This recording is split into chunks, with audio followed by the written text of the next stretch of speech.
Hello guys, स्वागत है आप सबका मेरे YouTube channel economics hub Uttarakhand open university में। आज इसमें हम जो टॉपिक पढ़ेंगे पार्ट 7 में, वो पढ़ेंगे हम इनकम इलास्टिसिटी ऑफ डिमांड। आपको याद हो जब हम स्टार्टिंग में हमने पढ़ा था तो हमने कहा था ना कि जो इलास्टिसिटी ऑफ डिमांड है उसको हम तीन तरीके से क्लासीफाई कर सकते हैं। एक था आपका प्राइस इलास्टिसिटी ऑफ डिमांड, जिसको हम ऑलरेडी पढ़ चुके हैं। एक था आपका इनकम इलास्टिसिटी ऑफ डिमांड और तीसरा था आपका क्रॉस इलास्टिसिटी ऑफ डिमांड। तो उसी में से जो हम है प्राइस वाला पढ़ चुके हैं, आज इस पार्ट 7 में हम जानेंगे आपके इनकम इलास्टिसिटी ऑफ डिमांड के बारे में। इनकम इलास्टिसिटी ऑफ डिमांड के बारे में जस्ट आपने जैसे प्राइस इलास्टिसिटी ऑफ डिमांड पढ़ा था, सेम वही डेफिनेशन है। उसमें हमने यही तो पढ़ा था कि क्या प्राइस इलास्टिसिटी ऑफ डिमांड में हम यही तो पढ़ते हैं ना कि क्या परसेंटेज चेंज होता है क्वांटिटी डिमांडेड में in response to percentage change in price. बस यहाँ पर आपका प्राइस की जगह क्या आ जाएगा, इनकम आ जाएगा, बाकी वही है। ठीक है, कुछ अंतर नहीं है। क्योंकि देखो इनकम प्राइस ही एक ऐसा फैक्टर तो नहीं होता है जो आपकी डिमांड हम कर रहे होते हैं क्वांटिटी उसको प्रभावित करता है। और भी तो आपके फैक्टर आते हैं, आपके इनकम आती है जो आप क्वांटिटी डिमांड को प्रोवाइड करती असर डालती है उस पर। ठीक है, और इसके अलावा आपके इनकम के अलावा और भी चीजें आती है, जैसे आपके जो कॉम्प्लीमेंट्री गुड्स हो गए, सब्स्टिट्यूट गुड्स हो गए। ठीक है, तो इनकम इलास्टिसिटी ऑफ डिमांड में हम देखते हैं क्या है। देखो, income elasticity of demand measure जो आप how much the quantity demanded of a goods change in response to change in consumer income. Simple सी परिभाषा है कि इनकम इलास्टिसिटी ऑफ डिमांड इस चीज को मेजर करती है, नापती है कि क्वांटिटी डिमांडेड जो हम कर रहे थे किसी कमोडिटी की, उसमें कितना चेंज हुआ है, किसके रिस्पॉन्स में, जब कंज्यूमर की आया जो है इनकम में जब परिवर्तन आया उसके रिस्पॉन्स में।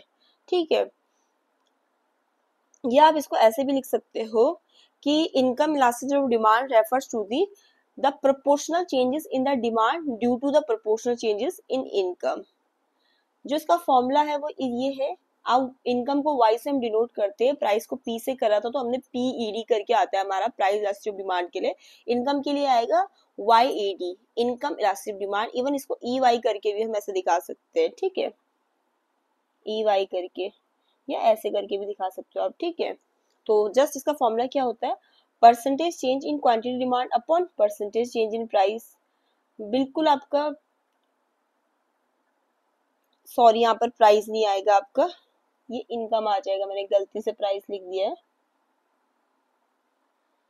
मैंने ये आपका इनकम में आएगा परसेंटेज चेंज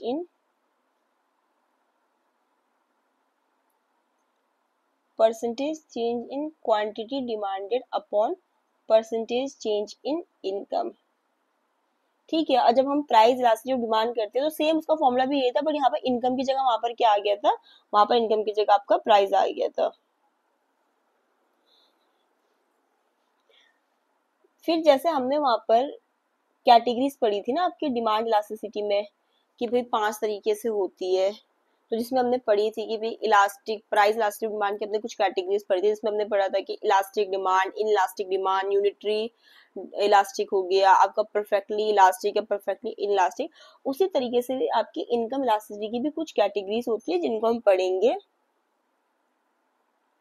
तो अगर हम इन जनरल देखें तो डिमांड जो है वो इनकम सेंसिटिव है, क्योंकि भाई जैसे ही इनकम में अंतर आएगा, किसी की इनकम इंक्रीज डिक्रीज होगी, उसके हिसाब से जो क्वांटिटी डिमांडेड कर रहा है उस पर भी अंतर आएगा। तो जो हम कंजप्शन कर रहे हैं किसी गुड का, वो इंक्रीज डिक्रीज होगा जैसे हमारी इनकम चेंज होगी। तो देख लेते हैं आपकी क्या क्या टाइप्स होते हैं आपके इनकम इलास्टिसिटी के। फर्स्ट आपका है zero income elasticity of demand. ठीक है, जीरो इनकम इलास्टिसिटी डिमांड आपका तब होगा अगर आपकी इनकम में चेंज होता है, बट उससे जो आप क्वांटिटी डिमांड कर रहे होते हैं किसी भी चीज की, या परचेज कर रहे होते हैं, वो सेम रहती है, उस चीज को अफेक्ट नहीं करता है। तो तब हमारी क्या कहलाएगी कि जो हमारी इनकम इलास्टिक डिमांड है उसको हम क्या कंसीडर करेंगे, जीरो। तो सिंपल यही है आपका।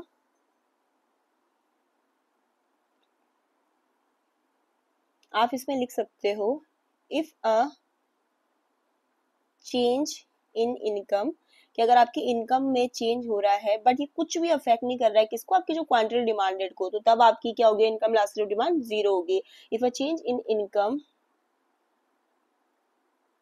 Does not effect the quantity जो हम डिमांडेड कर रहे हैं या परचेज कर रहे हैं और परचेस्ड, ठीक है, the income elasticity of demand is considered zero। ठीक है, तो फर्स्ट तो आपके आ गया zero income elasticity of demand.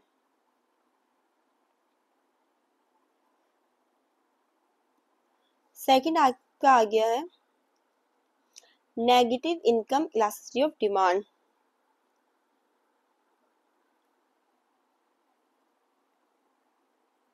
Negative income elasticity of demand. अब यहाँ पर क्या हो रहा है, जहां पर क्या होता है कि जो डिमांड हो रही होती है जिस गुड्स को हम कंज्यूम कर रहे होते हैं उसकी डिमांड डिक्रीज हो जाती है जैसी हमारी इनकम बढ़ी, तो उसको हम क्या कहते हैं, आपके negative income elasticity of demand. Mean जो आपकी डिमांड थी वो क्या होगी है, डिक्रीज हो रही है जैसी कि आपकी इनकम इंक्रीज हुई, तो उसको हम क्या कहते हैं, negative income elasticity of demand. ये किन गुड्स के केस में होता है, जैसे आपके इंफीरियर गुड्स के केस में होता है।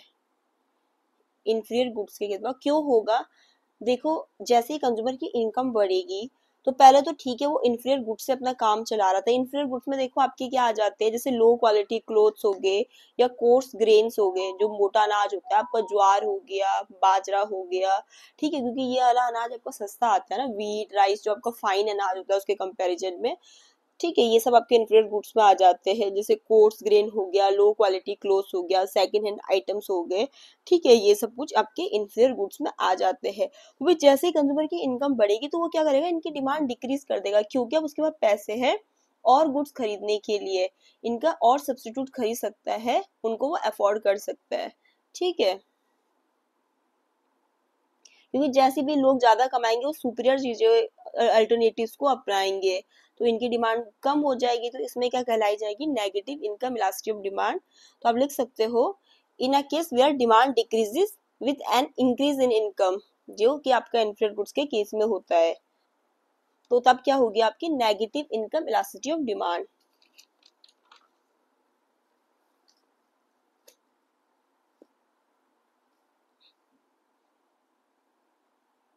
फिर आपकी एक है unitary income elasticity of demand.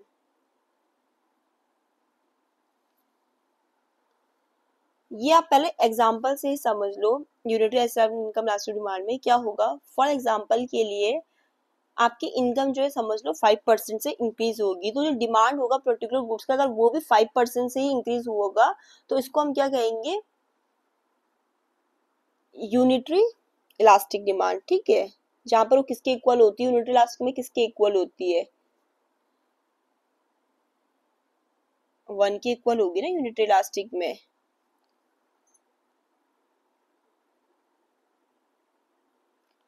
तो वो आपकी कहलाती है unitary income elastic demand.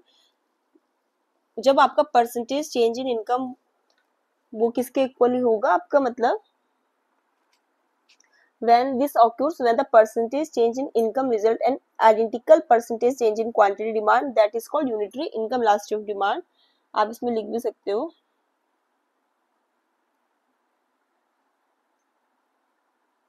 this occurs when the percentage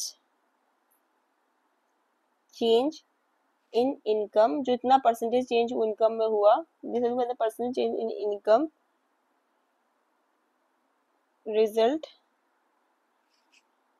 in an identical, बिल्कुल सेम उतना ही आपकी क्वांटिटी डिमांडेड में भी चेंज हो रहा है, an identical percentage change in quantity demanded, then इसको हम क्या करेंगे, unitary income elasticity of demand.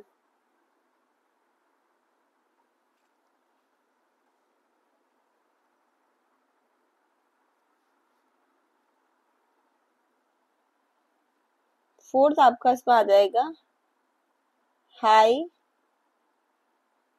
Income elasticity of demand.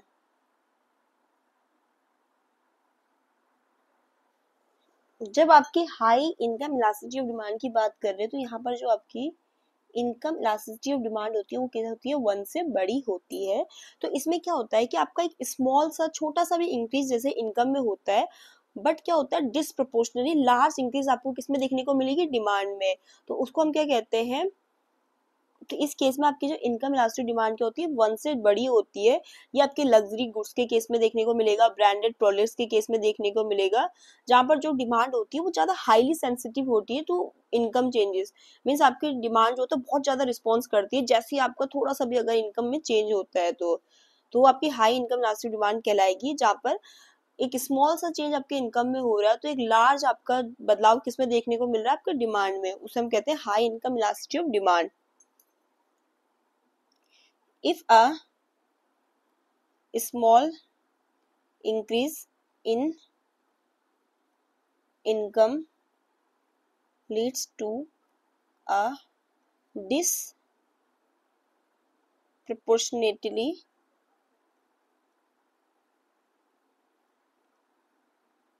large increase in demand, तो उसको हम क्या कहते हैं, high income elasticity of demand. जिसमें मैंने आपको कहा कि आपके लग्जरी गुड्स हो गया उनके केस में होता है, जहां पर आपकी जो है डिमांड काफी सेंसिटिव रहती है टू इनकम चेंजेस। फिफ्थ जिसमें आपका आ गया वो है आपका low income elasticity of demand.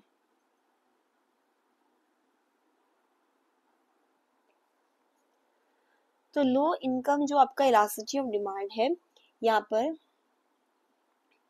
जो आपकी इनकम इलास्टिसिटी ऑफ डिमांड है वो 1 से आपकी कम होती है।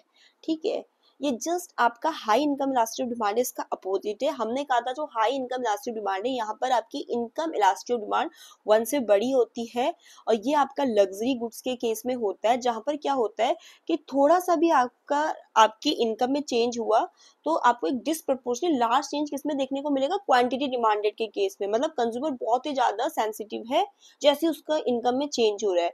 वहीं पर लो इनकम इलास्टिक डिमांड आपकी जस्ट इसके अपोजिट है, ये आपके 1 से कम होती है। और ये आपके कैसे गुड्स के केस में होता है, जैसे आपके आगे एसेंशियल जो आपकी कमोडिटीज होती है जो जरूरत वाली होती है, नेसेसिटीज में आ जाती है आपकी। ठीक है, एसेंशियल आपकी कमोडिटीज होती है, जिसमें आपका एग्जांपल में आपका फूड आ गया, आपके बेसिक क्लोथिंग आ गए। ठीक है, वो आ जाते हैं इसमें सब कुछ। ठीक है, तो यहाँ पर क्या होता है कि अगर आपकी जैसे इनकम थोड़ी सी भी बढ़ी तो बहुत ही माइनर चेंज दिखने को मिलेगा आपके डिमांड में। ऐसा नहीं होगा कि भाई इनका कंजम्पशन एकदम से मतलब इंक्रीज हो जाएगा अगर आपकी इनकम बढ़ जाएगी। भाई क्यों होगा, ये तो नेसेसरी वाली चीज है ना, इनका कंजम्पशन तो आपका पहले भी ऐसे ही रहा होगा, फूड का, बेसिक क्लोथिंग का, तो ऐसा थोड़ा नहीं होगा। मेन तो किन चीजों में होता है, जब आपकी इनकम में चेंज आता है। जब आमतौर पर आप यही तो देखोगे, अगर आपकी इनकम जैसे आपको पहले 30,000 मिलती थी, मान लो अब आपकी इनकम बढ़ के 50,000 हो जाएगी, तो आप ऐसा तो नहीं है ना कि जो ये आपकी एसेंशियल कमोडिटी है, फूड या बेसिक क्लोथिंग, इनकी डिमांड ज्यादा कर दोगे। इनकी आप इसलिए नहीं करोगे क्योंकि आप ये तो एसेंशियल में आप इनको पहले भी ले ही रहे थे। आप कैसे चीजों की डिमांड ज्यादा कर दोगे कि जो चीज आप पहले अफोर्ड नहीं कर पा रहे थे, कि भाई जैसे आपको कुछ ब्रांडेड क्लोथ आपने देखा, आपको वो लेना है, तो आप बोलोगे हाँ यार अब मैं वो ले लेता हूँ इससे, या कुछ अच्छा सा फोन ले लेता हूँ ब्रांडेड। ठीक है, तो इस तरीके से उनके केस में देखने को मिलती है। तो यहाँ पर ये होता है, आप लिख सकते हैं if an increase in income leads to only a minor change देखने को मिलेगा आपको, minor increase in demand, तो उसको हम क्या कहेंगे, low income elasticity of demand.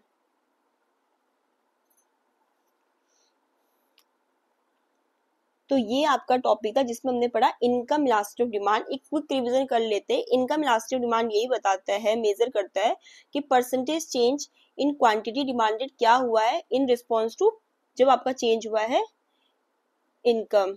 ठीक है, तो income elasticity of demand measure how much the quantity demanded of a goods change in response to change in consumer income. Formula आपका ये है, percentage change in quantity demanded upon percentage change in income. First आपकी हमने categories देखी आपकी income elasticity demand की, 5 है आपकी। पहला है zero income elasticity of demand. ठीक है, फर्स्ट आपका ये है, जिसमें ये जाना हमने कि अगर इनकम में चेंज होता है तो उसके बाद भी आपकी जो क्वांटिटी डिमांड है उस पर कुछ असर नहीं पड़ता, तो तब होती है आपकी zero income elasticity demand. Negative हमने देखा कि इनकम बढ़ रही है तो उस समय क्या हो रहा है, इन गुड्स की जो क्वांटिटी हम डिमांड करते हैं वो लेस हो जाती है, इंफीरियर गुड्स के केस में देखा हमने। ठीक है, यूनिटरी इनकम इलास्टिसिटी डिमांड में हमने क्या पढ़ा, ये तब होता है, यहाँ पर आपकी जो इनकम इलास्टिसिटी डिमांड होती है 1 के इक्वल होता है, जब हमने ये देखा कि percentage change in quantity demand, मतलब परसेंटेज चेंज जो हम कर रहे थे आपके क्वांटिटी डिमांड में किसके इक्वल है, आपके परसेंटेज चेंज इन इनकम। ये तो लिखा है this occurs on the percentage in income result and identical change in quantity demanded. Highly income elasticity demand हमने देखा कि थोड़ी सी भी आपकी इनकम में चेंज हुआ तो हमने जो डिमांड करते हैं उसमें काफी चेंज देखने को मिलेगा, लग्जरी गुड्स के केस में होता है। और लो इनकम इलास्टिसिटी इसके अपोजिट है कि अगर आपकी इनकम में राइज भी होता है तो बहुत माइनर चेंज होगा आपकी डिमांड में, ये आपके एसेंशियल कमोडिटी के केस में होता है। तो आज की वीडियो में इतना ही। वीडियो पसंद आए तो चैनल को लाइक शेयर सब्सक्राइब जरूर करो।